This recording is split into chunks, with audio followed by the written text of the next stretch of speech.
Peace, y'all, and welcome to another episode of On Shuffle with me, Cindy Lee.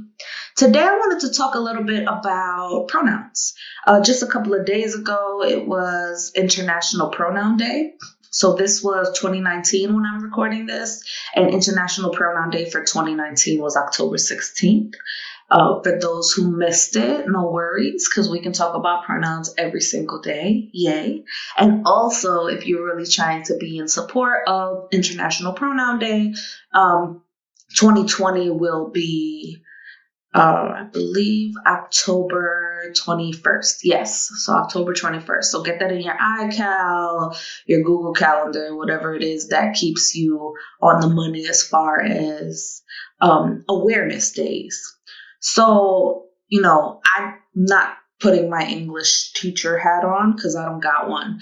But in terms of pronouns, we use pronouns in everyday life, right? And for a lot of us, especially the way that I was raised and how I was socialized, right? I didn't just come out the womb and be like, what are your pronouns, right? So for a lot of us, we are conditioned to gender every freaking thing, even in inanimate objects and pronouns. So pronouns don't really have a gender, even though that can be argued, and we can argue about that if you want.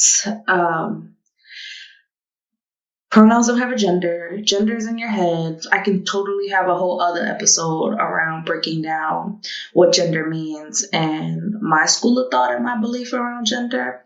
But let's just focus on pronouns because for some of you, you may just be meeting me. So I'd like for us to lay the groundwork and have a sturdy foundation around how we can address one another in ways that are respectful and affirming, regardless of how someone perceives someone. So with pronouns, like I was saying before, a lot of folks gender pronouns and they say, okay, these are man or boy pronouns and these are women or girl pronouns. And that leaves a lot of folks out, which in my opinion is trash, right? We're trying to be, come to a place of being inclusive and respectful of all types of folks. And look, I totally get it. When I was younger, I was raised in the binary too. And that basically means like there's only two things, right? It's only black and white. It's only men and women. Or for so many folks, we were using male and female. And that has a little bit of like a medicalized connotation to it. So I try to veer away from those. So pronouns, and the purpose for International Pronoun Day is just for that, for awareness, right? So that we can continue on this and respect and share and educate folks about personal pronouns. And I say personal pronouns to also give the FYI that for some of us who first started learning about pronouns, I want to say probably like 5 or 10 years ago. Some people might still even be using it now, but people were using PGP to mean preferred gender pronouns. And even though that's, there's good intention to that, sometimes because language is very powerful, sometimes preferred gives the connotation that it's a choice and there are options around pronouns. And for some folks there are, but for a lot of folks it's not a choice, it's not a preference, it's the mandate, right? Like, this is how you address me if you want to communicate with me in ways that are respectful and that are gonna, engage me as a freaking human being. So like I was saying before, other people, they make assumptions around gender based upon what they think they're seeing. And we gender people so often, right? We look at somebody and we'll be like, we think that's a blank, right? Like a she or a he, or we're not sure, or whatever the hell that means. And for all of us, we view femininity and masculinity differently. And rather than make an assumption and potentially be harmful to somebody, it's, I think, pretty easy to just ask somebody what their pronouns are, the same way that we ask folks what their names are. I would love to see this be common practice, right? Like a standard thing that we do, that it's not that real. Some people feel a way about that, and that's cool. Well, it's not cool to me, but I'm like, do you? Like, I can't tell you what to do. But I can inform y'all for folks who want to be inclusive and want to be respectful of all folks, right? Whether they're men, women, gender nonconforming, non-binary. There's so many ways that folks can identify around their gender, including cisgender, right? And cisgender, well, we can talk about that when we talk about gender, but cisgender is basically folks who are, their gender identity is in alignment with their assigned sex at birth, right? So a baby comes out wherever it comes out, and doctors look at their crotches as if that's the only way to determine someone's sex, and then make the assumption that based on how they determine the sex, that their gender identity should be a particular way. And that's not always the case.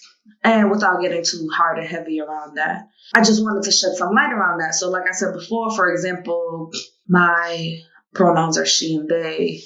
I am comfortable with using those. Can they change in the future? Absolutely, right? That's the beauty and power of being able to decide for yourself what pronouns are used. Some folks use they and them exclusively. Some folks use different words. Some folks create their own pronouns because language is fluid and malleable and can work in the ways that we make it work because we have the deciding power, right? So many folks will be like, but that's not in the dictionary. There was a lot of shit that wasn't in the dictionary, and it is now. And where you think that came from, right? That came from us utilizing it and making it a part of our language, our lexicon, our jargon. So I remember back in the day when I was younger, bootylicious wasn't in the dictionary.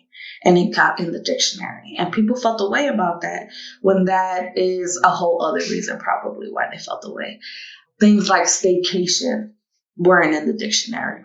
A side note, because I told you my ass is on shuffle, the dictionary Merriam-Webster has this really cool online thing. You go to Merriam-Webster.com/time traveler with a hyphen between time traveler. And I can put this in the show notes that are going to be on my website.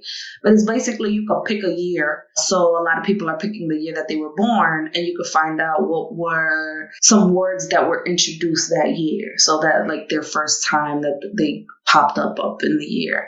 So for me, I was born in 1984, and I thought it was really interesting. Some of the words that were here, some of them I have no idea. But when I look up 1984, that's the first time that womanism is introduced to the dictionary.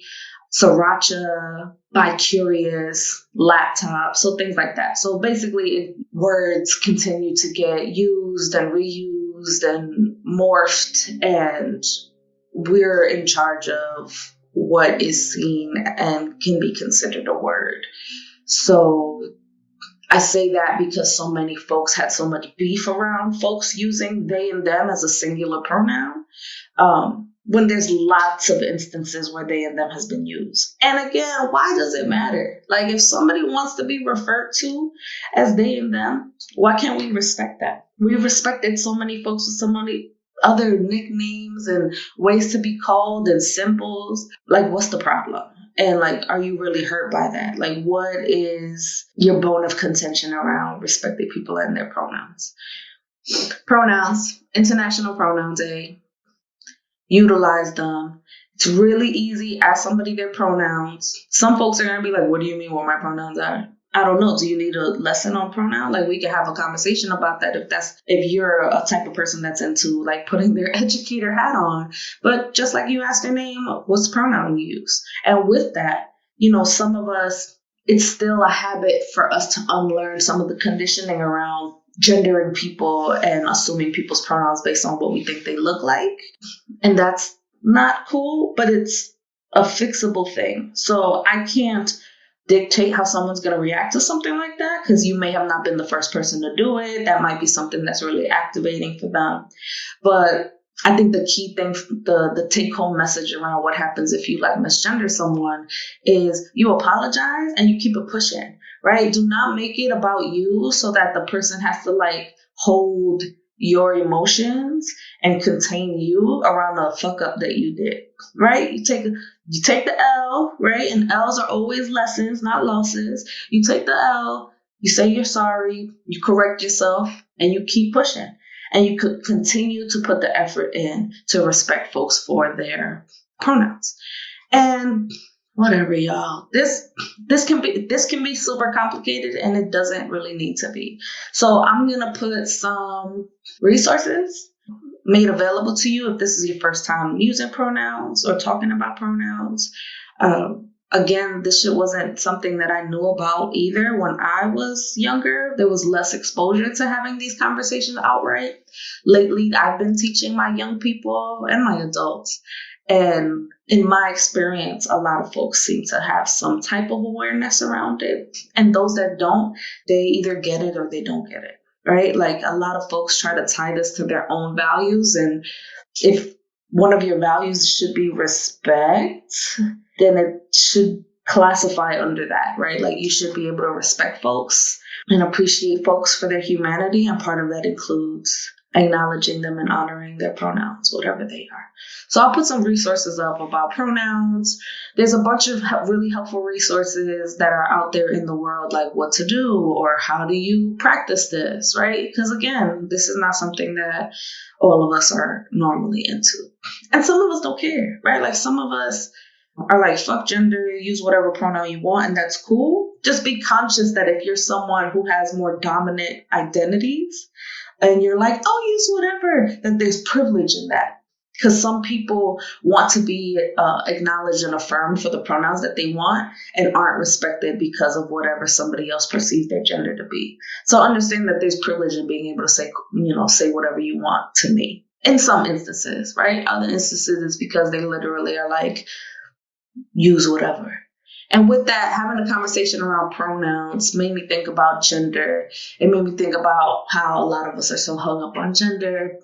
And I feel like I'm going to have like a whole other episode around gender specifically, as much as I can talk about it. But what popped up in my head when I was thinking about having this conversation for this episode is songs, right? Because my ass is on shuffle on the regular.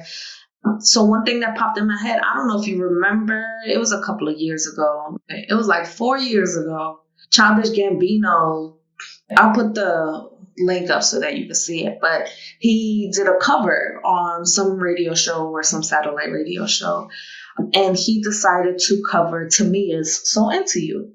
And what was striking about the recording and him doing the cover is that, if you've heard Tamia's So Into You song, it's her talking about some potential boo who is a man, right? Uses masculine pronouns. Well, Childish Gambino, also known as Donald Glover, didn't change the pronouns at all, didn't change the gender factors in the lyrics at all.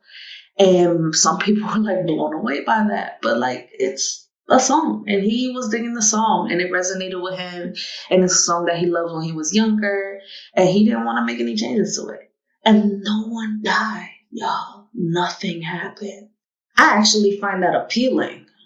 He was able to sing the song without worrying about, oh, if I sing it like this, people are gonna assume that I'm gay, which is a whole other thing, right? These assumptions based on the confusion between like sexual orientation and gender, and how we think that all of them are aligned in these particular ways, right? Like people think that sex equals gender, or people think that if their gender is questioned, or if something like singing a cover song without changing the pronouns would mean that you are attracted to other men, or that you're gay or whatever. So anyway, that's what came up for me in my head without going into like these long tangents, because I could talk about gender all fucking day, because the things that gender, or like the social construct of gender, like the way that gender is imposed on us,